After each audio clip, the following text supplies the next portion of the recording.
Assalamualaikum warahmatullahi wabarakatuh. Jadi kesempatan kali ini aku mau sharing tentang buku Filosofi Teras karya Henry Manaviring yang menurut aku buku ini nih setiap bagiannya tuh sangat bermanfaat dan bisa membuat teman-teman yang dari tadinya tuh tantrum menjadi tenang dalam merespon segala sesuatu. Nah, poin yang menurut aku tuh yang paling aku inget banget dari baca buku ini adalah tentang dikotomi kendali. Kenapa aku bilang dikotomi kendali ini sangat penting kita baca dan kita terapkan dalam kehidupan sehari-hari, karena seringkali kita itu ngerespon segala sesuatunya itu tanpa dipikirkan terlebih dahulu. Nah, di sini di dikotomi kendali ini kita tuh bisa mengendalikan diri kita, bukan kita yang dikendalikan oleh keadaan, tapi malah kita yang mengendalikan keadaan tersebut.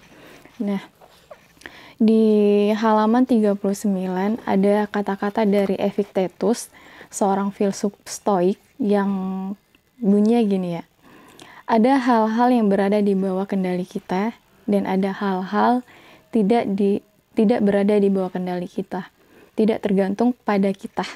Jadi kita tuh kan sering aku tuh dulu ya, kalau mengenai pribadi, dulu tuh aku nggak tahu bahwa ternyata iya ya, bahwa dalam pengalaman hidup yang aku lalui itu, aku tuh sering bereaksi tuh gegabah gitu kan. Nggak tahu mana yang bisa kita kendalikan, nggak tahu mana yang tidak bisa kita kendalikan. Dan dulu sebelum baca buku ini aku nggak dalam menyikapi segala sesuatu tuh nggak berpikir dulu, malah lebih seringnya tuh ya udah respon aja. Tapi dari sini aku belajar bahwa oh iya ya, ternyata dalam hidup itu ada hal yang bisa kita kendalikan dan ada hal yang tidak bisa kita kendalikan. Nah, di dalam buku ini ternyata prinsip ini disebut dikotomi kendali. Dikotomi kendali yang menurut aku bisa mengingatkan kita bahwa di hidup ini tuh ada hal-hal yang berada di bawah kendali kita dan ada hal yang tidak di bawah kendali kita.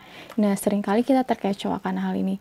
Misalnya di sini dijelasin bahwa tidak di bawah kendali kita tuh tindakan orang lain, opini orang lain, reputasi dan popularitas kita, kesehatan kita, kekayaan kita, dan kondisi saat kita lahir seperti jenis kelamin, orang tua, saudara-saudari, etnis, suku, kebangsaan, warna kulit kita, misalnya fisik kita seperti apa, dan keadaan-keadaan itu tuh benar-benar di luar kendali kita, nggak bisa kita kendalikan. Misalnya kita mungkin kulitnya maunya warna tuh karena dari lahirnya warna kita tuh coklat, kita tuh nggak bisa mengendalikan bahwa saat kita terlahir ke dunia kita mintanya putih. Itu tuh nggak bisa banget karena udah ketetapannya seperti itu.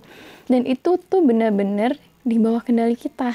Kayak tindakan orang lain, kalau kita pikir iya sih, kita tuh nggak bisa mengendalikan orang lain itu harus bertindak seperti apa kepada kita.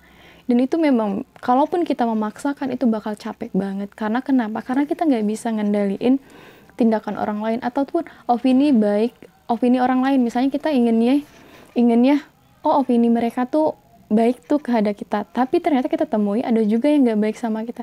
Nah, kita tuh nggak bisa banget mengendalikan itu, dan itu benar-benar di bawah kendali kita. Terus di buku ini dijelasin juga nih, di bawah kendali kita ada hal-hal di bawah kendali kita, yaitu pertimbangan, opini atau persepsi kita, keinginan kita, tujuan kita, segala sesuatu yang merupakan pikiran dan tindakan kita sendiri, itu tuh di bawah kendali kita. Jadi bagaimana kita merespon terhadap segala sesuatu itu tuh di bawah kendali kita. Jadi kita tuh bebas mau bersikap negatif ataupun bersikap positif, dan itu ada di bawah kendali kita.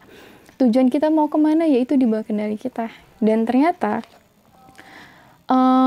setelah aku baca buku ini, oh iya ya, aku baru menyadari bahwa ternyata memang hidup dengan menyadari bahwa kita tuh nggak bisa mengendalikan orang lain, yang cuman bisa kita kendalikan adalah respon kita, persepsi kita, ternyata itu jauh lebih bahagia, teman-teman. Apalagi perasaan orang lain tuh kan bener-bener di bawah kendali kita, dan kita nggak bisa ngendaliin itu. Dan ternyata setelah kita mengetahui bahwa perasaan seseorang ataupun sikap orang lain tidak bisa kita kendalikan, kita lebihnya santai aja, slow, tenang, dan nggak tantrum, nggak juga memaksa orang lain untuk sesuai keinginan kita lagi.